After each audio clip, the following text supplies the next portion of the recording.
اعوذ باللہ من الشیطان الرجیم بسم اللہ الرحمن الرحیم الحمد للہ رب العالمین والصلاة والسلام علی اشرف الانبیاء والمرسلین وعلی اہل بیتہ الطیبین الطاہرین۔ فقہ جعفریہ کے مطابق جو شخص قصیر السفر کہلائے گا اس کے لیے نماز پوری پڑھنے کا حکم ہے اور سفر میں روزہ رکھنے کا حکم ہے۔ مگر سوال یہ ہے کہ قصیر السفر کسے کہا جاتا ہے؟ کون شخص ہے جو قصیر السفر کے عنوان میں آتا ہے؟ تو قصیر السفر میں دو طرح کے لوگ آتے ہیں۔ ایک وہ شخص ہے جس کا پیشہ ہی سفر ہے، اور جس کا پیشہ سفر ہے اس کی مثال دی جاتی ہے جیسے ڈرائیور حضرات۔ اب جب ہم لفظ ڈرائیور کہتے ہیں تو اس کے اندر گاڑی چلانے والا بھی آتا ہے، ہوائی جہاز چلانے والا بھی اس میں آتا ہے، اسی طریقے سے کشتی اور سمندری جہاز چلانے والا بھی اس سفر جن کا پیشہ ہے ان میں یہ لوگ بھی آتے ہیں اور شامل ہیں۔ تو یہ تمام لوگ قصیر السفر ہیں، یہ اپنی نماز پوری پڑھیں گے حالت سفر میں اور اپنے روزے سفر میں ہی رکھیں گے۔ دوسرا قصیر السفر میں وہ شخص ہے جس کا پیشہ سفر نہیں ہے،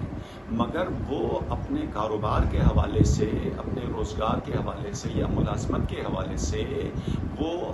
ہفتے میں کم سے کم 3 دن اور مہینے میں کم سے کم 10 دن اور 10 دن سے زیادہ جتنا بھی کرے وہ سفر میں رہتا ہے، یعنی کم سے کم 10 دن سفر میں رہتا ہے، تو یہ آدمی بھی قصیر السفر کہلاتا ہے۔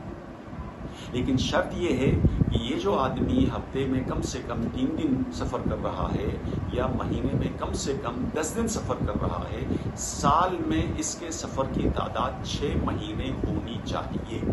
اگر ایک سال میں یہ 6 مہینے سفر میں رہتا ہے تو ایسا شخص قصیر السفر ہے۔ مگر یہ بات ذہن میں رکھیں کہ یہ آدمی جو مہینے میں 10 دن سفر ہے، اس کے لیے ضروری نہیں ہے کہ یہ 10 دن مسلسل سفر میں رہے، وہ 3 دن 4 دن کر کے بھی 10 دن اس کے پورے ہو رہے ہیں تب بھی قصیر السفر ہے۔ یہ شخص بھی سفر میں اپنی نماز پوری پڑھے گا اور سفر میں ہی اپنے ماہ رمضان کے روزے بھی رکھے گا،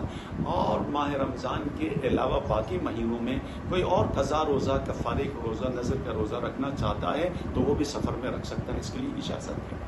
مگر آیت اللہ العظمیٰ سید علی حسینی سیستانی فرماتے ہیں ایسے شخص کو جب وہ اپنے سفر کا آغاز کرے گا تو اس کے سفر کے پہلے 2 ہفتے میں اس کو احتیاط پر عمل کرنا ہے، اور وہ احتیاط یہ ہے کہ پہلے 2 ہفتے میں، صرف پہلے 2 ہفتے میں وہ اپنی نماز قصر بھی ادا کرے گا اور تمام بھی پڑھے گا۔ یعنی مطلب یہ ہے کہ پہلے 2 ہفتے میں جتنے دن وہ سفر پر رہے گا، ظہر اور عصر کی نماز وہ 2 رکعت بھی پڑھے گا اور 4 رکعت ظہر اور عصر کی نماز بھی ادا کرے گا۔ اسی طریقے سے اگر وہ ماہ رمضان کے مہینے میں سفر پر ہے تو ماہ رمضان کا روزہ بھی رکھے گا اور بعد میں ان روزوں کی قضا بھی کرے گا۔ یہ احتیاط صرف 2 ہفتے جو سفر کے آغاز میں ہیں وہاں ہے، اس کے بعد اس کے لیے قصیر السفر کا حکم ہے، اور عام جو قصیر السفر کے احکام ہیں وہ اس پر بھی لاگو ہیں، اس کے لیے بھی ثابت ہے۔ وصلی اللہ علی محمد و آلہ